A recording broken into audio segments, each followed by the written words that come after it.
Arts with BD চ্যানেলে সকলকে স্বাগত। বিশেষ করে ক্লাস 10 যারা মাধ্যমিকে এবারে টেস্ট বা 2026-এ মাধ্যমিক দেবে তাদেরকে ধন্যবাদ জানাই আমার এই চ্যানেলটা দেখার জন্য, বা যারা এখনও সাবস্ক্রাইব করেনি চ্যানেলটা তারা অবশ্যই চ্যানেলটিকে সাবস্ক্রাইব করে দিও। আজকে মাধ্যমিকের ফাইনালের জন্য বা টেস্টের জন্য বোর্ডের যে বরাদ্দ নম্বর 4, ভুল বললাম 5, বরাদ্দ নম্বর 5, তো সেটা একটা প্রশ্ন প্রতিবেদন রচনা। এর সঙ্গে তোমরা জানো অর দিয়ে বা অথবা দিয়ে কী থাকে না, একটা রিপোর্ট রাইটিং থাকে, রিপোর্ট প্রতিবেদন। আর অর দিয়ে থাকে হচ্ছে তোমাদের ডায়লগ রাইটিং বা কনভারসেশন বা যেটাকে বলা সংলাপ রচনা। তো দুটোর মধ্যে একটা করতে হয়, 5-5 করে থাকে। এই বিষয়টা আমাদের একটা খুব জরুরি। এটা আমাদেরকে যদি আমরা ঠিকঠাক করে লিখতে পারি তাহলে কিন্তু আমরা এই প্রতিবেদনে বা সংলাপ যে লিখতে হয় সেখানে ক্ষেত্রে আমরা কিন্তু 5-এ 5ই পেতে পারি। তবে আমাদেরকে দেখতে হবে সেটা যেন সঠিকভাবে লেখা হয়, কোনো রকম যেন ভুল ত্রুটি তার মধ্যে না থেকে থাকে। তোমরা ভিডিওটা স্কিপ না করে সমগ্র ভিডিওটা দেখতে থাকো। ভিডিওটা স্কিপ করলে বুঝতে পারবে না যে কীভাবে প্রতিবেদন লেখার নিয়মগুলো আমাদের পালন করতে হয়, বা সেই কী কী নিয়ম মেনে আমরা যদি প্রতিবেদন লিখি তাহলে আমাদের কাজটা সঠিকভাবে হতে পারে। তো বন্ধুরা দেখতে থাকো, বা যারা স্টুডেন্ট রয়েছে তারা অবশ্যই দেখতে থাকো, তো তোমাদের এই বিষয়টা আশা করি কাজে আসবে। তো দেখো, প্রতিবেদন লেখার নিয়ম, অর্থাৎ রিপোর্ট লিখতে গেলে বা প্রতিবেদন লিখতে গেলে আমাদের কতগুলো নিয়ম মেনে চলতে হয়। সেই নিয়মগুলো আমাদেরকে মাথার মধ্যে রাখতে হবে। মাথার মধ্যে রেখে তারপরেই কিন্তু আমরা প্রতিবেদন লিখতে যাব বা লিখতে শুরু করব। তো এটা কত নাম্বার বললাম, মাধ্যমিকের জন্য বা টেস্টের জন্য বোর্ড বরাদ্দ করেছে কত, 5 নম্বরের জন্য, অর্থাৎ 5 মার্কস। এবং আমাদেরকে প্রতিবেদন বা সংলাপ, আমি আজ প্রতিবেদন নিয়ে বলবো, তো আমাদেরকে প্রতিবেদন লেখার জন্য বোর্ড একটা নির্দিষ্ট ওয়ার্ড সংখ্যা নির্বাচন করে দিয়েছে। সেই ওয়ার্ডটা হচ্ছে আমাদেরকে 150 শব্দের মধ্যে লিখতে হবে, কম বেশি 150 শব্দের মধ্যে আমাদেরকে কিন্তু প্রতিবেদনটা লিখতে হবে। 150, কম বেশি 150, অর্থাৎ 150-র কম হতে পারে। কম মানে সেটা নয় যে 100 হতে হবে বা 80, এরকম নয়। 150 আছে, তুমি 140টা, তোমরা 140টা বা 145টা বা 135টা গ্রাহ্য, মানে মানা যায়। কিন্তু কখনোই আমরা 120 বা 100, 110-এ ঠেকাবো না বা এখানে শেষ করব না। আমাদের কাছাকাছি জায়গায় গিয়ে থামতে হবে। নতুবা আমরা এক করতে পারি 150 শব্দ আমরা বেশিও লিখতে পারি। সেটা এবার তোমার কত হতে পারে, 160, 65, এর বেশি কিন্তু কখনোই নয়। 80, 90, 200 শব্দের মধ্যে আমরা কখনোই কিন্তু প্রতিবেদনটা লিখব না। সুতরাং বোর্ডের নিয়ম যা বলছে সেই নিয়মকে যদি আমরা ফলো করে লিখি, এবং তাহলে কিন্তু কি হয়, তাহলে আমাদের পূর্ণ মার্কসটা আমাদের বোর্ড যেতে বাধ্য হয়। তাই চেষ্টা করব আমরা 150 শব্দের মধ্যেই লেখার, বা কম বেশি 150 শব্দের মধ্যে। কোনোভাবেই কিন্তু আমরা এটাকে বেশি বাড়ানোর চেষ্টা করব না। তো বন্ধুরা, তাহলে এবার আমরা আসি হচ্ছে নিয়ম, কোন কোন নিয়ম মানলে আমরা প্রতিবেদনটা সঠিকভাবে লিখতে পারবো। তো প্রতিবেদন রচনার জন্য আমাদের প্রথমে কি করতে হয়, একটা হেডিং করতে হয়, অর্থাৎ শিরোনাম করতে হয়। প্রতিবেদন লেখার জন্য আমাদের একটা শিরোনাম দিতে হয়। শিরোনাম দিতেই হবে, কারণ তোমরা দেখবে যে যদি আমরা খবরের কাগজ বা বিভিন্ন সংবাদপত্র যে রয়েছে যদি আমরা উল্টাই, তাহলে দেখা যাবে কি প্রত্যেকটা সংবাদেরই একটা না একটা হেডিং বা শিরোনাম রয়েছে। তাই হেডিং আমাদের কিন্তু অবশ্যই দিতে হবে, কারণ হেডিংয়ের ওপরে অনেকেই কিন্তু খবরটা বুঝতে পারে যে কি বিষয়ে সেই খবরটা লেখা হচ্ছে বা লেখা হয়েছে। তাই হেডিংটা আমাদের কিন্তু একটা ভাইটাল পয়েন্ট। 2 নম্বরে হচ্ছে আমরা কি করব, কম বেশি 150 শব্দের মধ্যে আমরা লিখব। কম বেশি 150 শব্দের মধ্যে আমরা প্রতিবেদনটা লিখব,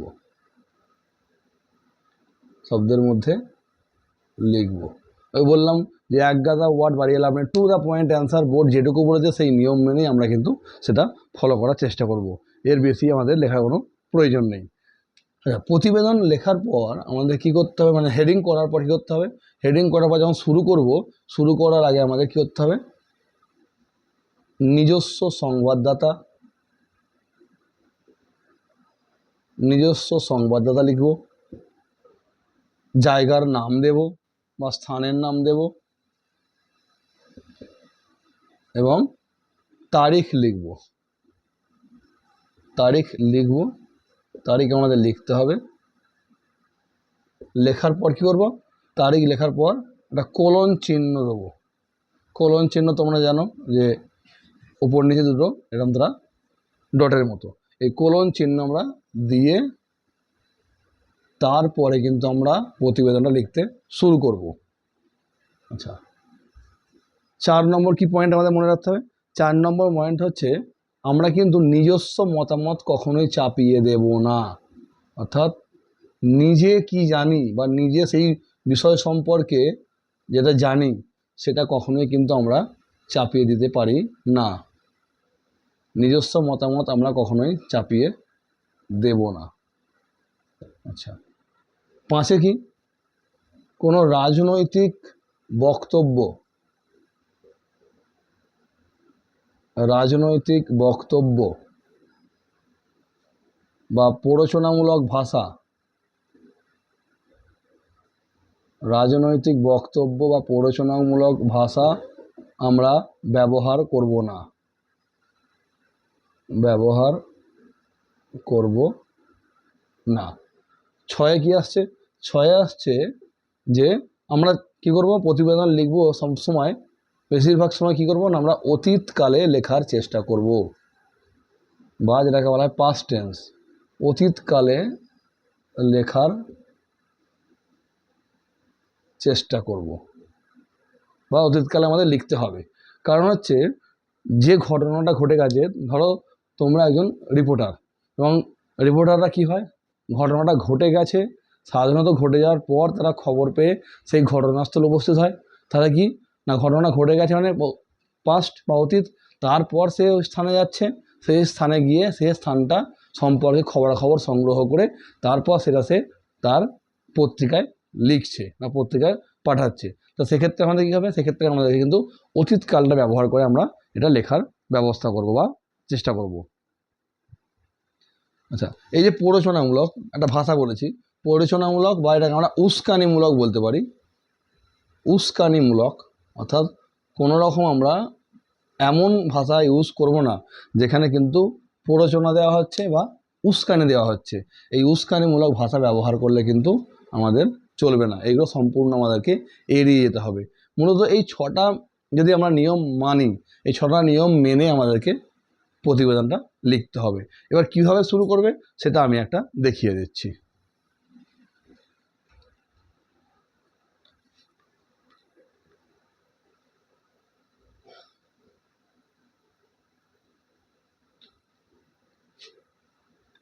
ধরো তোমাদের পরীক্ষায় একটা প্রশ্ন দিয়েছে প্রতিবেদনে যে উত্তরাখণ্ডে হরপা বান, এই শিরোনামে একটা 150 শব্দের মধ্যে, কম বেশি 150 শব্দের মধ্যে একটা প্রতিবেদন লিখে দেখাও, উত্তরাখণ্ডে হরপা বান। তাহলে আমরা হেডিং কি করব, হেডিং আমরা করব হচ্ছে উত্তরাখণ্ডে হরপা বান।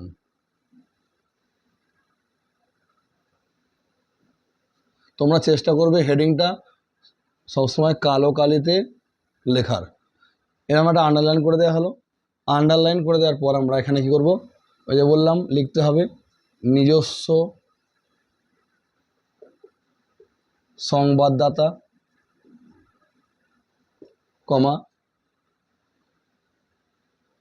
নিজস্ব সংবাদদাতা, কমা তারপর তোমরা দেখা হচ্ছে স্থানের নাম, আমি দেরাদুন দিলাম, দেরাদুন। নেক্সট হচ্ছে তারিখ, তারিখটা ঘটনা ঘটে গেছে, প্রেজেন্ট ডেট দিলে হবে না বা ফিউচার ডেট দিলে হবে না, ঘটনা ঘটে গেছে সেই ডেট দাও। অর্থাৎ যদি আজ পরীক্ষা হয় তাহলে আজ হচ্ছে 9 তারিখ, তাহলে 9 বা 10 যাওয়া হলো তারিখ, তাহলে আমরা চেষ্টা করব হচ্ছে তার আগের ডেট দেওয়ার। সুতরাং আমরা এটা দিতে পারি 6ই আগস্ট। 6ই আগস্ট। আর যদি মনে করি যে সব বাংলায় লিখবো, তাহলে 6টাকে কিন্তু বাংলা, যেহেতু বাংলা পরীক্ষা তাই চেষ্টা করবে সব কিছু বাংলায় ব্যবহার করার, ইংলিশ সংখ্যা না লেখার। তো 6ই আগস্ট 2025 সাল। এরকম লেখার পরে তোমরা এখানে একটা কোলন চিহ্ন দেবে। কোলন চিহ্ন দেওয়ার পরে এটাও কালো কালিতে লিখবে, দিয়ে কোলন চিহ্ন হলো কালো কালিতে, দিয়ে এখান থেকে এবার বাংলায় আমাদের প্রতিবেদন লেখা শুরু হবে এবং সেটা ব্লু কালিতে বা নীল কালিতে লেখার চেষ্টা করো। ব্লু মানে কালো আর নীল এই দুটো কালি ছাড়া অন্য কোনো কালি বোর্ডে কিন্তু ইউজ করার নিয়ম নেই। এই দুটো কালিতে মেনলি লিখলেই চলবে। তাহলে এখানে আমরা নীল কালিতে লেখা শুরু করবো যে কী ওখানে ঘটনা ঘটেছিল, কীভাবে হওয়ার প্রমাণটা এলো, কতজন মারা গেছে, কতজন আহত হয়েছে, যারা মারা গেছে তাদের সরকার কী ব্যবস্থা নিয়েছে, বা যারা আহত অবস্থা রয়েছে তাদের জন্য সরকার কী ব্যবস্থা নিয়েছে, এবং স্থানীয় যে লেভেলের যারা অফিসার রয়েছেন, বিভিন্ন প্রশাসনিক অফিসার বা ওখানকার যিনি মুখ্যমন্ত্রী, ওখানে নাম লিখবো না, আমরা লিখতে পারি উত্তরাখণ্ডের মুখ্যমন্ত্রী। নাম লেখার কোনো প্রয়োজন নেই, লিখবো উত্তরাখণ্ডের মুখ্যমন্ত্রী বা স্থানীয় বিধায়ক। নাম তোমরা কেউ কখনোই লিখবে না। এটা লেখার পর তোমরা কী করবে, তাদের জন্য সরকার কী ব্যবস্থা করেছে বা পশ্চিমবঙ্গের কোনো পর্যটক ওখানে আটকে আছে কি না, সেইগুলো তোমরা একটু গুছিয়ে লিখে দিলেই কিন্তু আমাদের এই প্রতিবেদনটা হয়ে যাবে। তোমরা এক কাজ করবে, যারা আছো তোমরা তোমাদের জন্য এই হোম টাস্কটা দেওয়া রইলো, তোমরা এটা বাড়িতে চেষ্টা করে দেখতে পারো। আশা করি তোমাদের এটা হয়ে যাবে, এবং অসুবিধা কিছু নেই, অসুবিধা হলে আমাকে কমেন্টে অবশ্যই জানিও। পরবর্তী ভিডিওতে আমি তোমাদের এর সঙ্গে যে অথবা থাকে প্রতিবেদনের সঙ্গে কনভারসেশন বা ডায়ালগ রাইটিং 5 নম্বরের জন্য, সেটা আমি আগামী ভিডিওতে নিয়ে আসবো। তাই বন্ধুরা, যদি ভিডিওটা ভালো লেগে থাকে অবশ্যই চ্যানেলটি তোমরা লাইক করবে, বেশি বেশি করে শেয়ার করবে, এবং অবশ্যই কমেন্ট করবে। কমেন্ট করলে আমরা কি হয়, তাহলে ভিডিওটা নতুন যে ভিডিও আপলোড করব সেগুলো আপলোড করতে বা তৈরি করতে আমরা আরও উৎসাহ পাই। এবং অবশ্যই চ্যানেলটিকে সাবস্ক্রাইব করবে যারা এখনও পর্যন্ত সাবস্ক্রাইব করোনি, এবং সাবস্ক্রাইবের পাশে দেখবে ছোট্ট একটা বেল আইকন আছে, বেল আইকনটা অন করে দিও। তাহলে যখনই আগামী দিন কোনো ভিডিও আনবো তাহলে তোমার কাছে সেই ভিডিওটা সবার আগে পৌঁছে যাবে। ধন্যবাদ, নমস্কার।